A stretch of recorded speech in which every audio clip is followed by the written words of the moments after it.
vamos a suponer que tú supieras la fecha exacta de la venida de Cristo. ¿Qué harías tú? Pensar, no hace falta decir. A lo mejor, pues, iría locamente a Zara, a Cerrada. Me voy a comprar todo lo que no sé, irías tú al supermercado, compraría todos los papeles higiénicos disponibles, ¿no? Contarías a las personas cercanas de tu casa, tu compañero, oye, que Jesús va a venir. Vamos a imaginar que la pandemia fuese el pistoletazo para el fin de los tiempos, ¿no? Y que la fecha sería al final de la fase 3, pues Jesús va a venir. Y vamos a suponer que si esa fecha fuese anunciada por la prensa, ¿qué precauciones o qué recomendaciones nos daría el gobierno o la sanidad? No salga de casa, no sé, hagan acopio de comida para esos días, compren linternas, almacenen comida, combustible, tenga su depósito del coche lleno. Sabemos que todo eso es una suposición y que el momento exacto de la segunda venida del Señor solo el mismo Señor sabe. Dice el Señor que ni siquiera los ángeles en el cielo lo saben. Y una metáfora es que ese día será como el día del ladrón, ¿no? Nadie sabe el día que viene el ladrón. Pues la venida del Señor, según lo que la Biblia nos dice, será como el día del ladrón. Y en esos últimos meses yo creo que ese fue el tema que pasó por la mente de muchas personas, incluso de personas que no creen, que se declaran que son ateos, que no creen en Dios, pero el agobio de venir una pandemia de un virus que nadie sabía cómo tratar, cómo se comportaba, nadie sabía nada. Y yo creo que seguramente en el corazón y en la mente de muchas personas pasó eso, ¿no? ¿Será que es verdad? ¿Será que estamos ya a la puerta del apocalipsis? Y las redes se llenaron, era increíble ver la cantidad de prédicas sobre el fin del mundo, sobre el apocalipsis, sobre el anticristo, sobre un montón de esas cosas, ¿no? Y parecía que era un tema olvidado y el COVID-19 nos hizo reflexionar sobre el fin de los tiempos. Y sabemos nosotros que somos cristianos, que no solamente, y aquí en la iglesia algunos empezaron, necesitamos aprender el Apocalipsis, vamos a estudiar el Apocalipsis, vamos todo. Y en verdad no solamente el Apocalipsis habla del final de los tiempos. Estamos estudiando aquellos que abren WhatsApp, estamos viendo los profetas menores y la mayoría de ellos, los mayores también, hablan del final de los tiempos, ¿no? Habla de que este mundo un día se acabará y que Jesús volverá. Pero no solamente el Apocalipsis, el mismo Jesús hace en Mateo, en Marcos y en Lucas, hay un sermón escatológico donde Jesús habla exactamente lo que va a pasar, habla de las señales de ese tiempo. Las cartas también hablan del final de los tiempos. Y toda esa palabra en todos los textos que se habla del final del tiempo, el objetivo de los escritores es alertarnos, es informarnos, y muchos dicen, para que no os engañéis. Entonces, para que estemos preparados, no para que nos amedrentemos. Hay muchos textos que el Señor usa, no temáis, no tengáis miedo, pero cuando se habla del fin de los tiempos, no hay esa expresión. Para que sepáis, para que estéis informados. Y entonces, en esta mañana, pues, el Señor no habla de fechas, habla de actitudes, habla de señales. Y yo quería tomar en esta mañana las palabras del apóstol Pedro, y quiero que podáis abrir en la primera carta de Pedro, capítulo 4. Y ahora sí, Washington, la próxima. Las dos cartas de Pedro tiene como enfoque tiempos difíciles de persecución y sufrimiento, ¿no? Si alguno de vosotros habéis visto la película de Pablo, esa época fue cuando más o menos Pedro escribió esta carta. Y entonces era tiempo de persecución. Los cristianos estaban exactamente en Roma y Nerón acusa a los cristianos de haber echado fuego, ¿no? Un incendio que en verdad dicen que fue el mismo Nerón que quemó Roma porque tenía un proyecto de construir una ciudad en su honor. Y entonces, para que su proyecto pudiera ser llevado a cabo, él mismo manda a quemar a Roma y luego le echa la culpa a los cristianos. Y a causa de eso, pues todos los vecinos brota como una persecución, un repudio a todos los cristianos que pasan a ser perseguidos, más todavía pasan a ser odiados. Muchos son llevados al circo romano y otros son usados como antorchas vivas. Y eso en la película de Pablo aparece. Ponen los cristianos en un palo, lo besuntan ahí con betumen, no sé qué era, y le prende, ¿perdón? Eso, alquitrán. Eso, betumen es en portugués. Y echan fuego y dice que Roma fue iluminada con esas antorchas vivas, ¿no? Entonces, dentro de ese contexto es cuando Pedro escribe la carta a esos hermanos para animarlos. Incluso hay un texto que dice: no os extrañéis del fuego que arde en medio de vosotros, ¿no? Hay un versículo que ahora pues yo lo apunté, no sé por dónde. ¿Verdad? Ahí dice 4:12, que dice: amados, no os sorprendáis por el fuego que arde entre vosotros. Como hablando de algo real que estaba pasando, y también metafórico en decir este fuego de persecución, de sufrimiento que estaba entre la comunidad cristiana de ahí de Roma. Cuando nosotros escuchamos algunas historias, ¿no?, de las iglesias perseguidas de hoy y de antes, como ellos iban al circo romano abrazados, cantando himnos, nos dais como así, que bueno, ¿no?, entre comillas, que la persecución es algo que es bueno porque purifica la iglesia, porque separa la cizaña del trigo, separa el verdadero cristiano del falso cristiano, ¿no? Pero la realidad es que una persecución tan fuerte, tan marcada, puede apagar la iglesia. Y muchas iglesias fueron completamente destruidas por una persecución tan fuerte. Yo de verdad no me gustaría vivir en ninguno de esos países donde tú no puedes profesar tu fe por ser cristiano, no puedes estudiar, no puedes trabajar, todos tus derechos son acortados. Y el precio, como decía, es muy, muy fuerte. Pero vamos allá a 1 de Pedro 4, de 7 a 11, y yo voy a leer aquí en mi versión y tú acompaña. Mas el fin de todas las cosas se acerca. Sed pues sobrios y velad en oración. Y ante todo, tened entre vosotros ferviente amor, porque el amor cubre multitud de pecados. Hospedaos los unos a los otros sin murmuración. Cada uno según el don que ha recibido, ministrelo a los otros, como buenos administradores de la multiforme gracia de Dios. Si alguno habla, hable conforme a las palabras de Dios.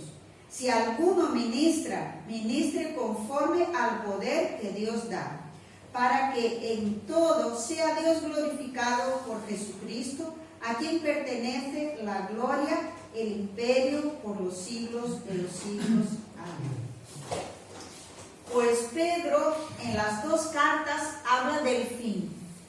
En la segunda de Pedro, capítulo 3, habla del día del Señor vendrá. Y ese texto habla de cómo se van a comportar los que no creen en Jesús. Entonces habla que ellos se van a burlar, que se van a burlar de nosotros porque creemos en la segunda venida. Y hoy vemos de esa manera. Hay algunos programas de televisión que se burlan de los cristianos, se burlan de su palabra. Y, o sea que ya estamos en ese tiempo, ¿no? Desde que Jesús ascendió al cielo, nosotros estamos viviendo este tiempo. Por supuesto, estamos muchísimo más cerca de la venida del Señor que los hermanos a quien Pedro escribió la carta en ese tiempo, ¿no? Pero yo quería centrarme en cómo debemos nosotros comportarnos. Ya después, luego queréis ver cómo se comportarán los incrédulos, tenéis ahí vuestra Biblia y podéis leer en la segunda carta. Pero ese texto de hoy, yo quisiera centrarme en cómo debemos comportarnos, porque es una realidad. Aunque nosotros no sabemos si hoy por la tarde o al final de la fase 3 o al final del año el Señor vendrá, no sabemos la fecha, pero la realidad es que Él vendrá. Y entonces, ¿qué hacemos hasta que Él venga? ¿Qué es lo que la palabra de Dios nos dice que debemos hacer? Entonces, ahora sí, Washingtonesa dice: el fin de todas las cosas está cerca. Eso es la realidad. Sí, de Washington. Y ahí, en ese mismo versículo, dice de qué debemos hacer. Dice: sed pues sobrios y velad en oración.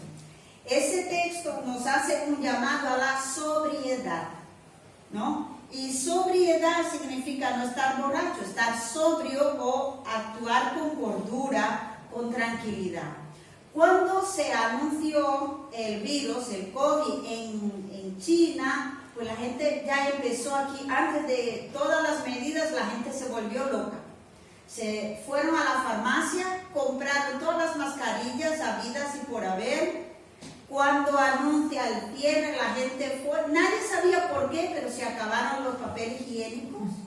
Entonces, cuando uno no actúa con cordura, con tranquilidad, empieza a hacer cosas que no tienen sentido, ¿no? No tiene sentido. Cuando alguien da una noticia, la gente se alborota y empieza a hacer cosas que dice: ¿pero por qué papel higiénico?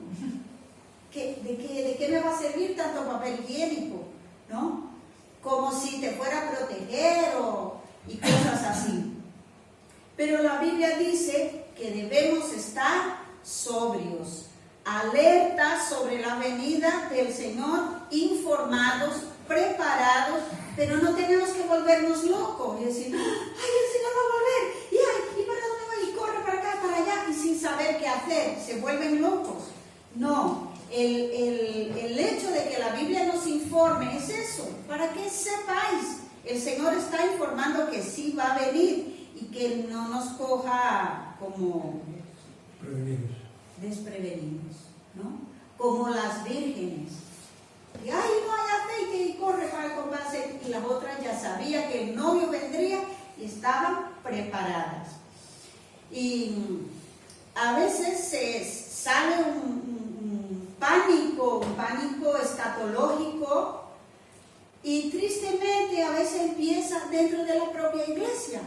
Va a ser un día de gozo, que vamos a encontrarnos con nuestro Señor, lo vamos a ver cara a cara. Será un día terrible para aquellos que negaron a Jesús, aquellos que declararon que no existe Dios, que se burlaron de Cristo. Ese va a ser un día terrible.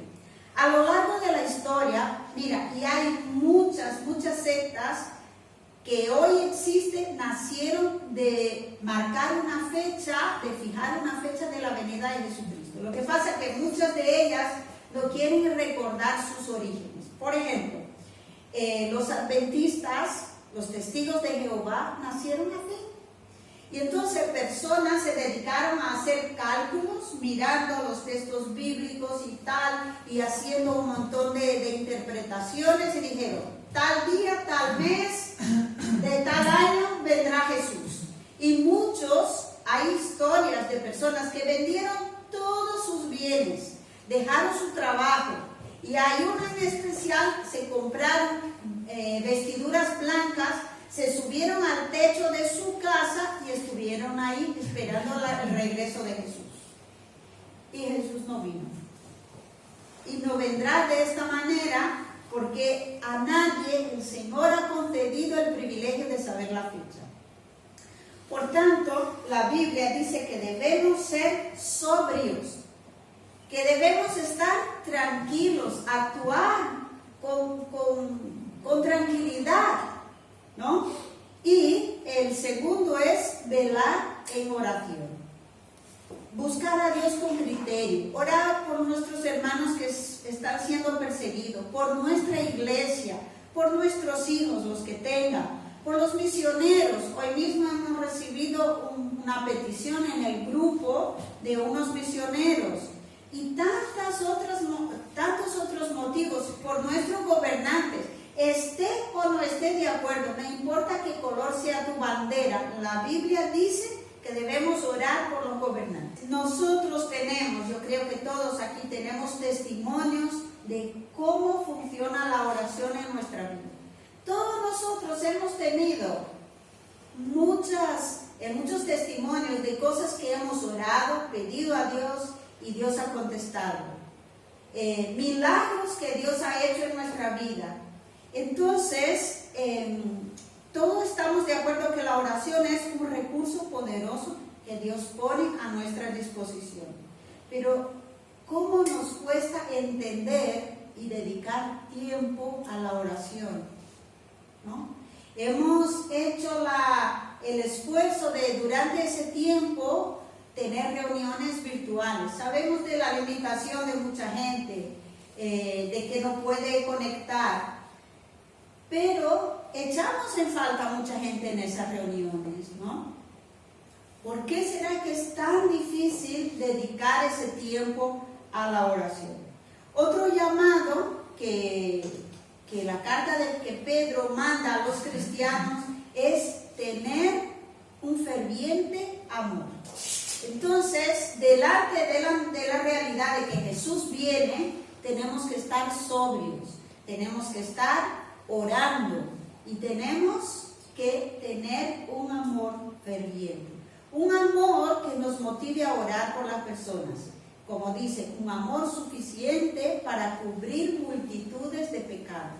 Y eso de cubrir multitudes de pecados no es como esa actitud de barrer la suciedad para debajo de la alfombra, no es en el sentido de mirar hacia otro lado y decir, pues no hacemos caso del pecado, no en ese sentido, de cubrir en el sentido de perdonar, de pasar por alto esos pecados como Dios lo pasa, perdona y lo pasa, no en el sentido de decir, como que aquí no ha pasado nada, no importa si él ha adulterado, si él ha robado, si él es un malo cristiano, no es en este sentido. Es de comprender que yo soy tan pecador como el otro y debo perdonarle, ¿no? Y en el sentido ese de perdonar. Primero de Juan 3:18, él nos habla de ese tipo de amor. No amar solamente de palabras, sino de hecho y de verdad.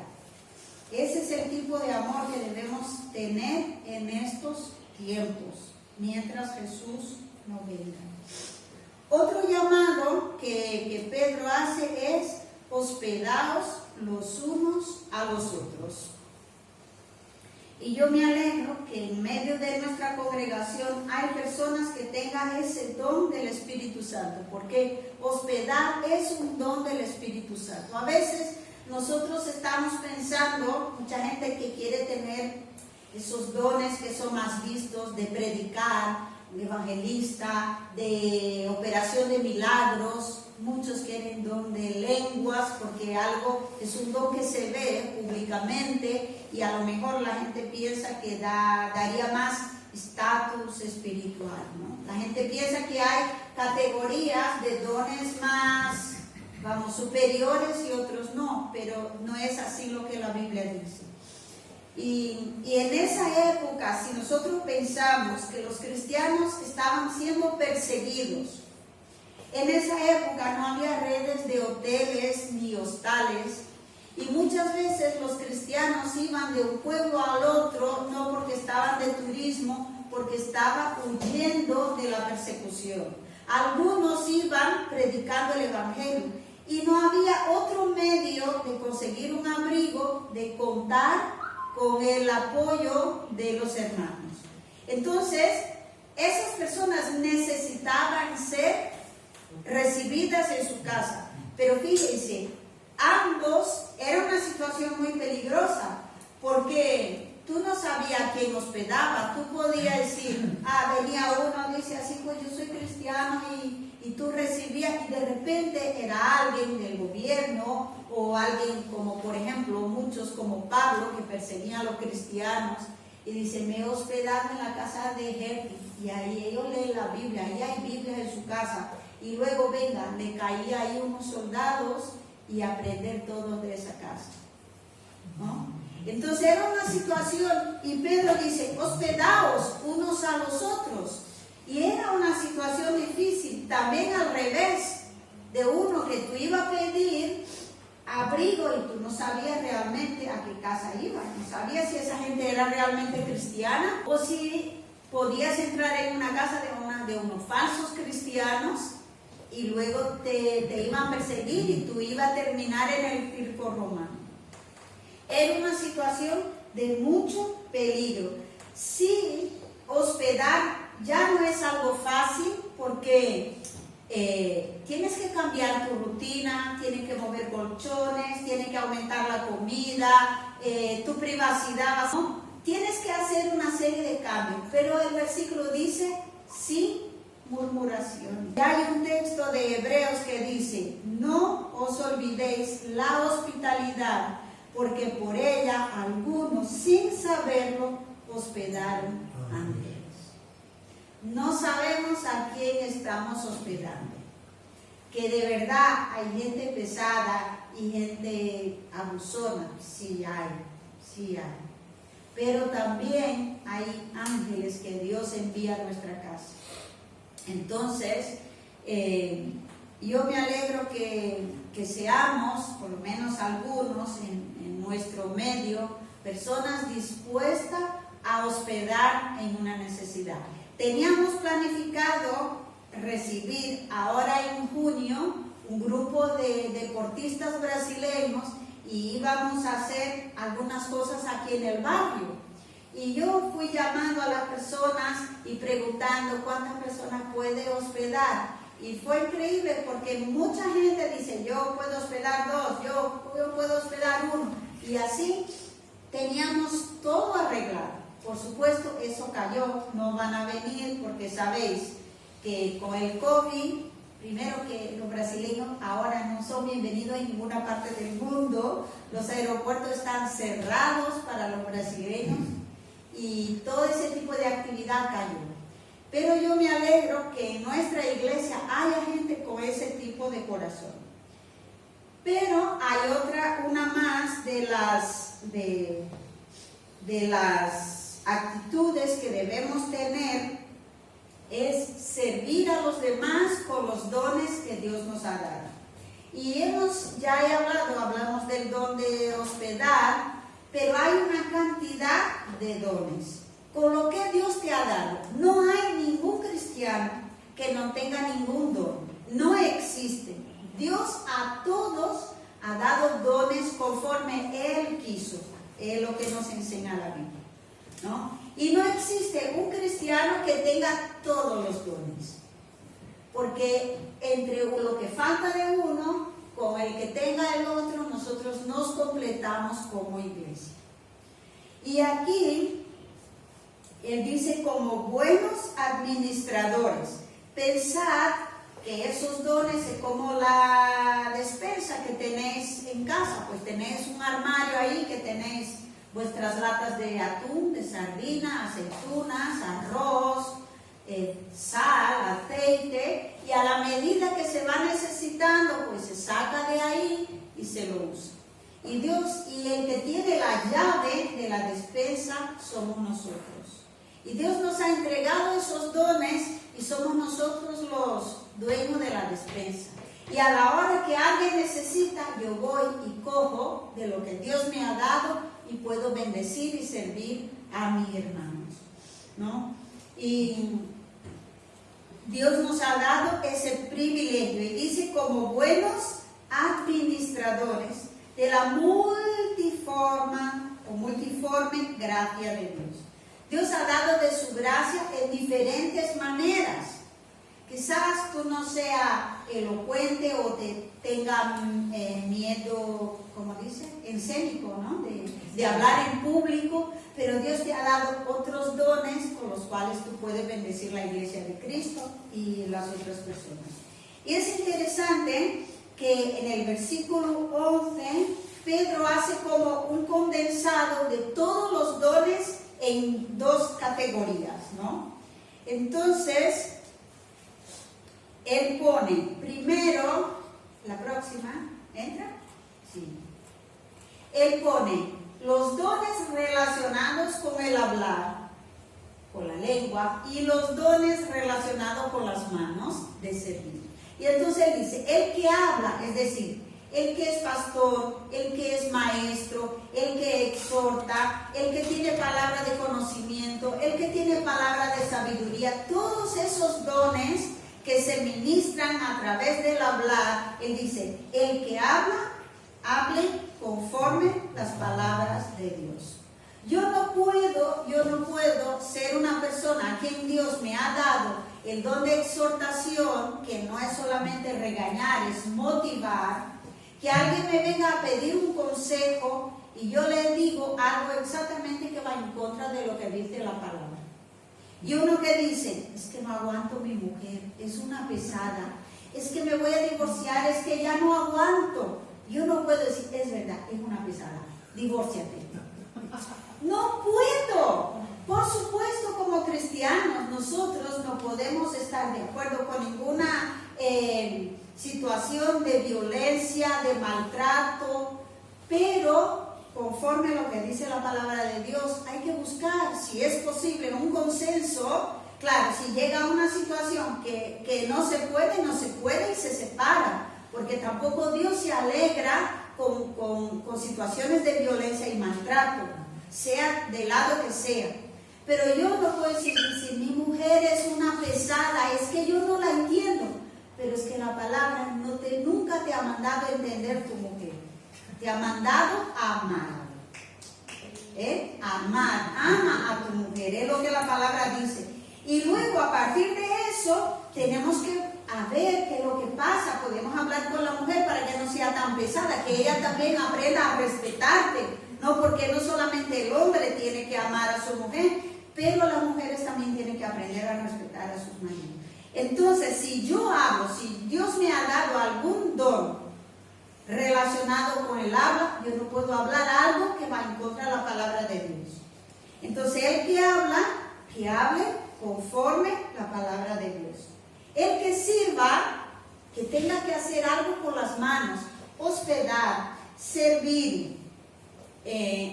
Dale un ticket más, va a aparecer ahí los dones, ¿no? Como el de hablar, don de apóstol, de pastor, de evangelista, de maestro, como ya he hablado, palabra de enseñanza, profecía.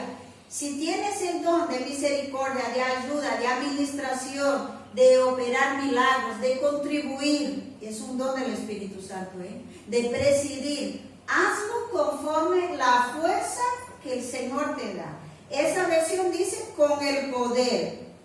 Si alguno sirve o ministre, que es lo mismo que servir, conforme el poder que Dios te da. Hay otra versión que dice conforme la fuerza que Dios te da. Si vamos a hacer cualquier una de estas cosas con nuestras propias fuerzas,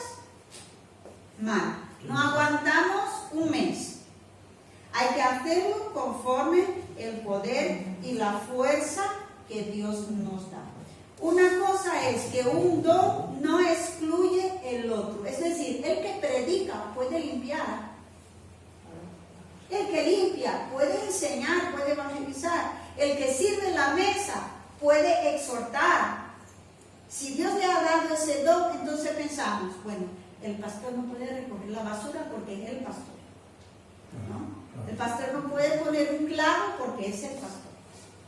O el que es de la alabanza no puede coger un cepillo ni una fregona porque es la alabanza. No, ningún don excluye el otro.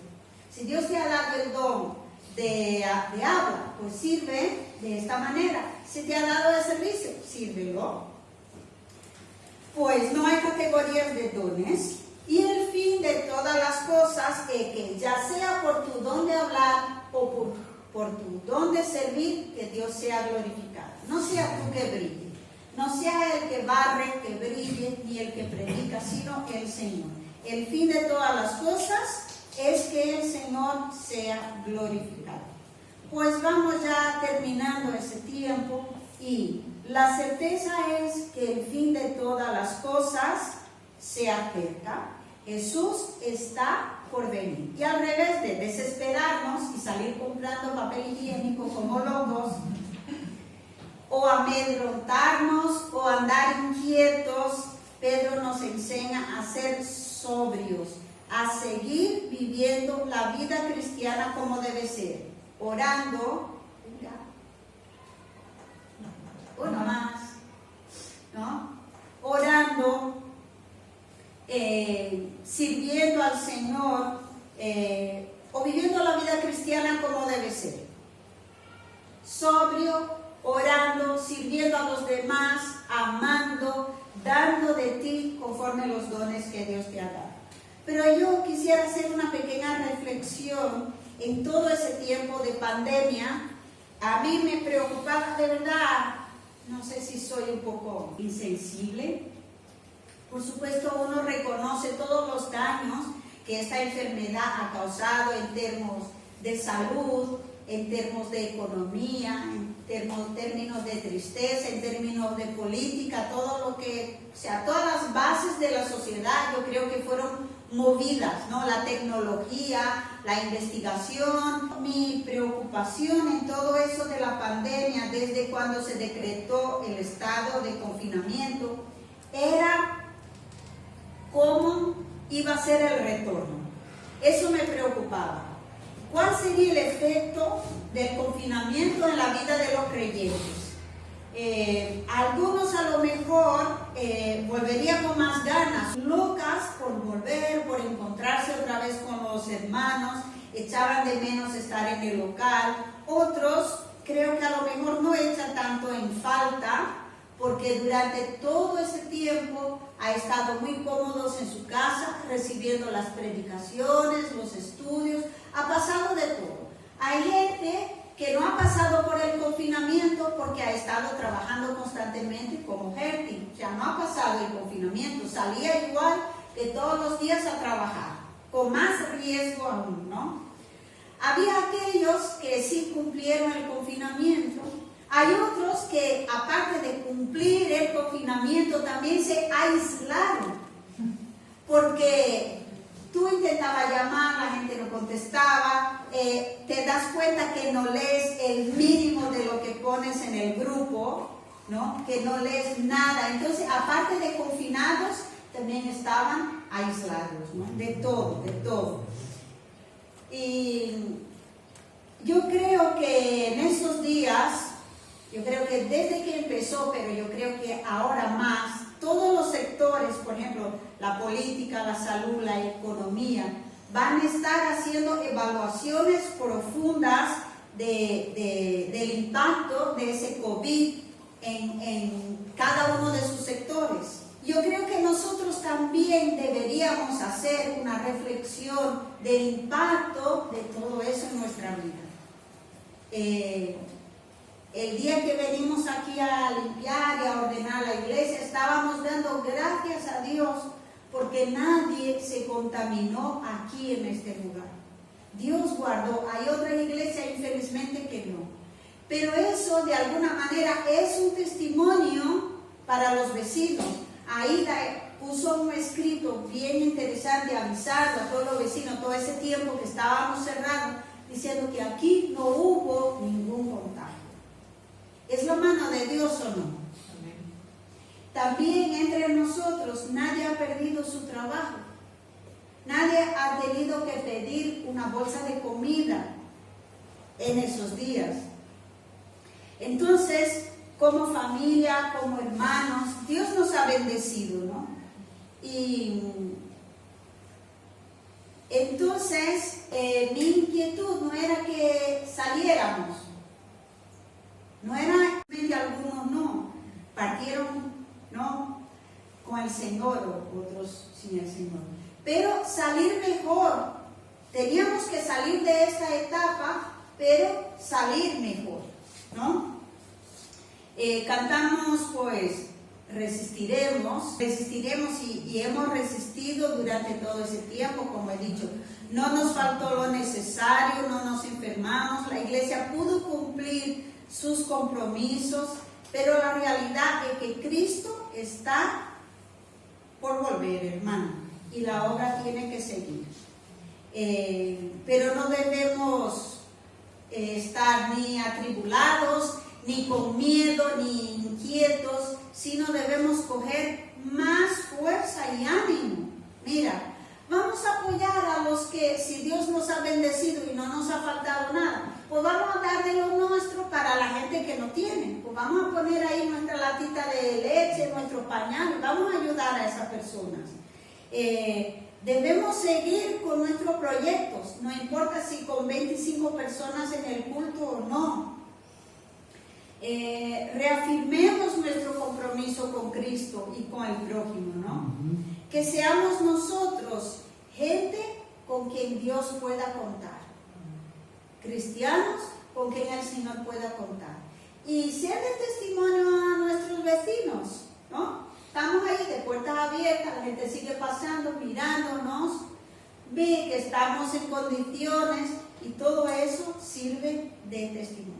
Entonces, Cristo está por venir, sí, hoy por la tarde o hasta el final del año, no sabemos. Pero entonces, ¿cuál es nuestra actitud según lo que es la palabra de Dios? Tranquilos, sobrios, sin alborotarnos y salir comprando papel higiénico como locos, seguir orando, seguir amando, seguir sirviendo y ser un creyente con quien el Señor pueda contar. Uno de los textos del mismo Señor Jesús, Él dice: pero cuando el Hijo del Hombre volviere, encontrará fe en la tierra.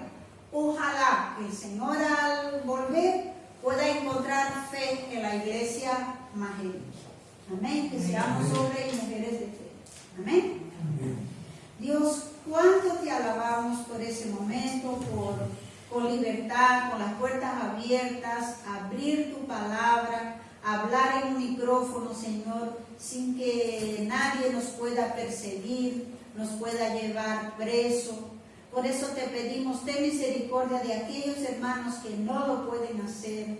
Y te pido, Señor, que seamos de testimonio a cada una de esas personas que pasan a diario aquí.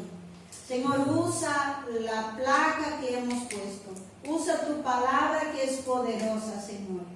Usa a esta iglesia como un punto de luz en este lugar, Señor. Bendice a mis hermanos. Da a aquellos, Señor, lo necesario, lo que necesitan para vivir. Y bendice este lugar. En nombre de Jesús. Amén.